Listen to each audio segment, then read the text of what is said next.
keep watercolors light. The easiest probably hack out there to get the results you want, and I'm going to show you exactly why and how. I'm going to do this real quick sketch. This is our horizon line. We have a big cloud here. We have a bunch of details, gray clouds coming from the right. We have our picture here, just so you can refer to it. Hopefully you see it well. And we will get started. So we already have this nice little blue here on my palette. So a bit of ultramarine, a bit of my cerulean, cobalt blue rather. And look, I'm just gonna apply some of the paint here to the sky, kind of pausing it where the clouds are. Now remember, I don't care as much about the actual values I'm seeing. Right now we're almost practicing keeping it light. Now while I paint, I'll explain why this is huge. Why keeping it light makes your life so much easier. When you keep your watercolors light, you actually have so much more reaction time. You have so much more time to look at what's going on the page and actually change it and shift it to match your vision, to match the feeling that the scene evokes in you, and just to make technical changes, to make fixes, corrections. It makes things so much easier. So I'm going to almost make a commitment to myself to keep this one light and see how that leads us down a path that is perhaps a little easier. So see, I'm using a bit of gray for the clouds here at the back, and watercolor dries, of course, lighter than it appears. Which is actually good for us in this case, because I'm just gonna kind of mix the color I'm seeing without obsessing too much over whether it's accurate or not. We do have this large, kind of nice cloud here right in the middle. The rest I don't care as much about. In fact, there's a bit of a storm brewing here, so let's go a little stronger on the values. I can actually add a bit of carbazole violet here just for fun, a bit of red, a bit of yellow, whatever is dried on my palette, and kind of have these clouds attacking from the right. I'm gonna add a bit of yellow to it to neutralize. And you will see, and if you're struggling with your washes, if you feel like you're having a really hard time just achieving smooth washes, this is just a super simple hack to make life easier. And in fact, if you look at old masters, new masters, painters you look up to, you'll notice that it's quite misleading. You think the values are accurate, but especially with old masters, you'll see so many paintings and artworks that just don't really care about the values matching. It's just a tool. Values are a tool, and there's a tendency to obsess and worry about them being accurate. And you know what? I know it best because I've been dealing with this thing I have been in the past dealing with this for years, really, until I was able to pretty much let go of that false notion, right? Now, everything I'm doing requires experience, of course, and you know, understanding of how water and color and paint work. So it's okay if you're not getting the exact same result, of course. A lot of it comes with experience, but the mindset behind it of not worrying, just keeping things light and kind of trusting that it will work out, that's something you can start playing around with today. Okay, you don't need anything special to just get started with it. You just test it out, okay? So I'm gonna leave some vague white areas for clouds, but for the most part, this area is, if you'll notice, a bit more just blue. In fact, I do see a bit of green in it, funny enough, reflecting almost from the ground maybe on the sky. I don't know, there's some interesting effects going on here, but to me, as long as I capture this main cloud, I'm good, okay? Just the main shape of the cloud. Now, in fact, we can break it off in some other spots just to make it a little more varied and interesting. See, I like that. This is in fact part of it. You can just come back with some water and help make it a little lighter and lift if you want. You can lift these clouds or just come back with water, see? And the water on their own will lift, right? Now, the reason I can kind of take my time with it and revisit areas and whatever, just make changes, is that I'm using very wet paint. I'm not going to be concerned with the values matching accurately. I am not. Even if it hurts the sense of accuracy and realism, I'm just going to kind of let it go. Okay? Just let it go this once. You can go back to maybe obsessing over it a bit more in the next painting. So let's take care of that horizon. It's kind of a bluish gray, but it's pretty gray. Maybe it has a bit of green to it, but we're gonna start with a gray. Now check it out. If you can get this wash while the wash above it is still a little wet, there are some clear advantages to it. And look at what I'm doing. I'm not dabbing, I'm just moving my brush continuously over and across the paper. What this does is it makes sure the colors don't leak too much or don't blend too much. It actually preserves that slightly soft edge that isn't too aggressive. Now I'm gonna do something fun here. Check it out. I'm gonna add a thin blue strip of paint with a different brush because I want the paint that I have on this brush to stay. So I'm gonna add a bit of ultramarine and cobalt just to show, you know, there's something there even farther in the distance. Let's make it a mountain or something like. See? Just gives it another layer of interest. And from this lower section of the dark trees in the background, look at what we're gonna do. We're gonna pivot straight into some greens. Okay, so keeping it light. So this is a great green to get started with on the farthest details to keep them kind of not too strong. You want to leave room for stronger colors here at the front. And this is where, honestly, it just is about fun. This is where you can kind of experiment and play around with and revisit areas, you know? You can revisit areas and kind of patch them up and do wet in wet. But I think the overarching theme of colors here is the thing that actually matters. And if you can capture that in whatever form or style that, you know, speaks to you, that looks good to you, that's pretty much what this step is all about.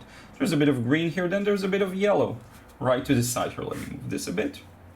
Right to the side here. I left this bit of area for the lighter patches that we're gonna tackle in a moment.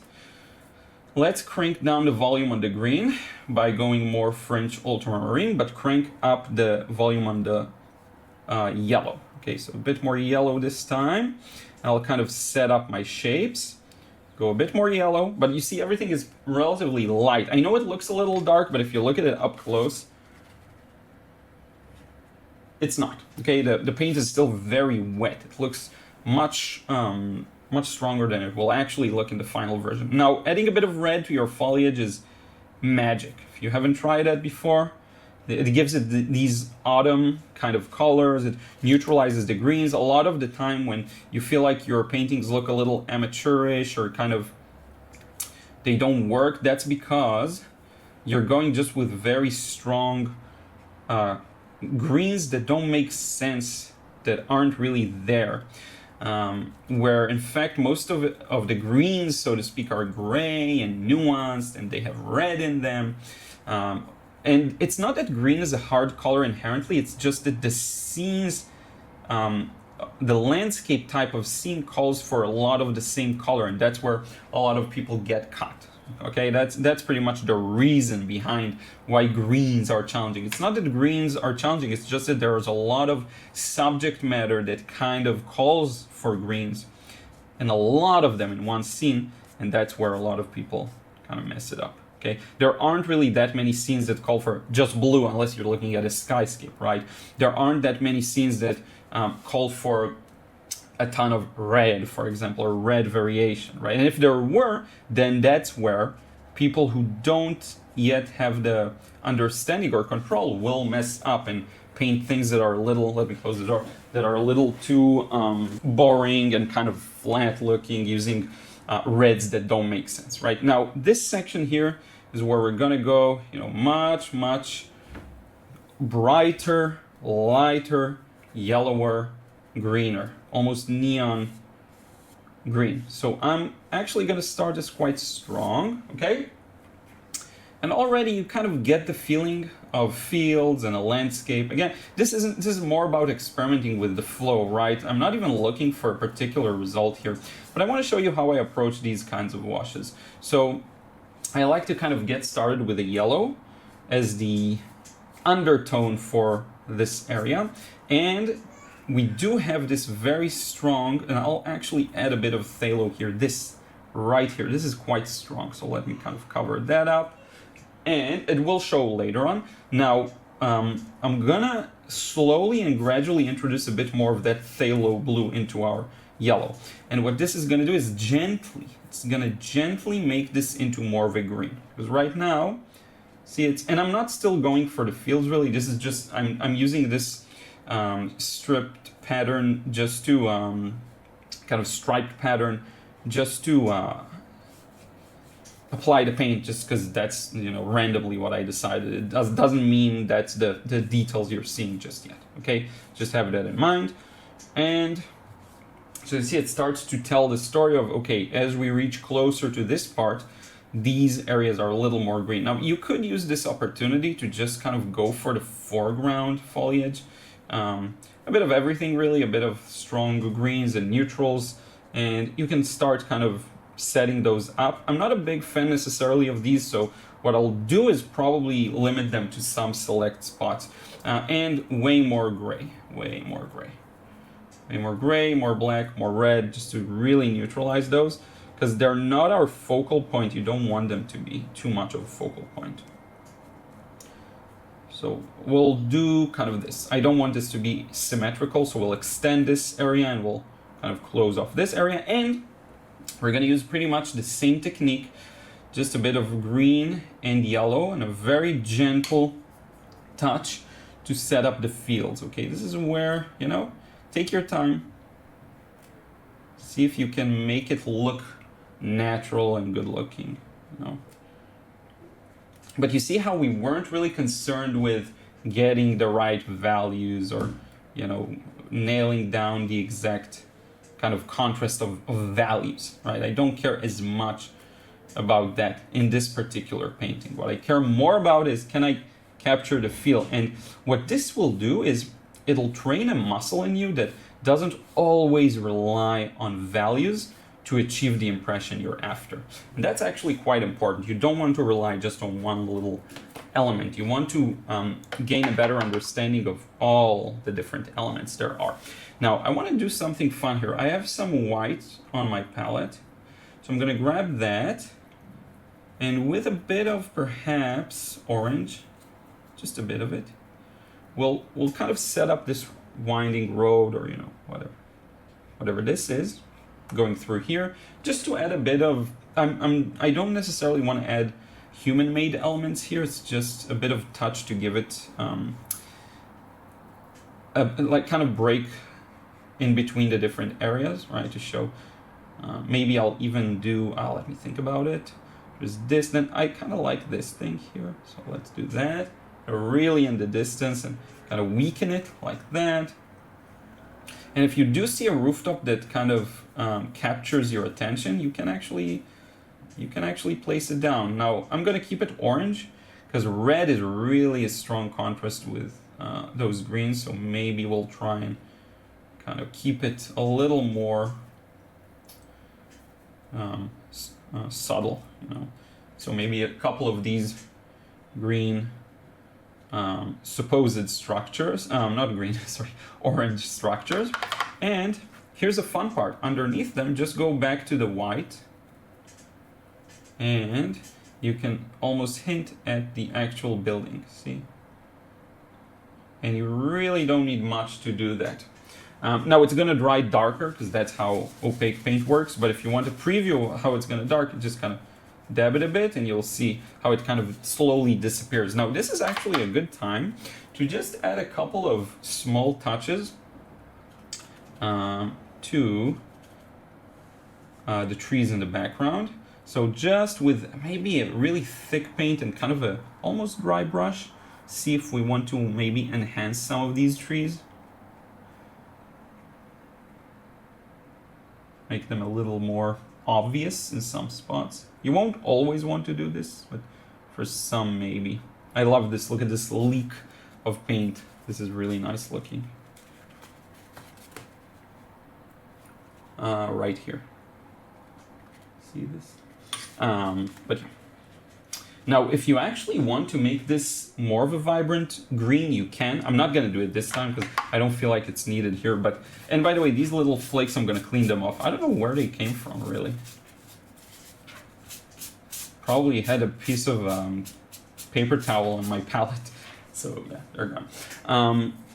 You can just, once this dries, glaze on top of it with something like a lemon yellow or something similar to that. It will make a big difference. Or by the way, you can do the same kind of trick if you want to add some green details to it.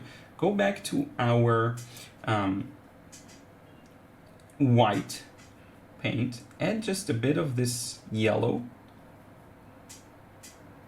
Usually a yellow will be enough, and you can sort of, you know, if you see a very prominent field back then, you can sort of place that in, right? There's this interesting, I don't know, elongated field here, and there's a bit of that there. And it just adds a few touches of interest. But for the most part, you know, when you paint like this, just with no concern for the values necessarily, you find other means of producing interest in your paintings. And that's something huge that I'm currently working on, because I want my paintings to speak on multiple levels, on multiple aspects. Now, one thing I will add to this is make the colors the challenge, right? So challenge yourself, maybe do multiple versions of this one, but have the colors be a little more unique, right? Look at whatever you're seeing here, change it up. Do another iteration where you kind of modify the colors, make them a little more of your own, and you'd be amazed at the things you can achieve. If you saw my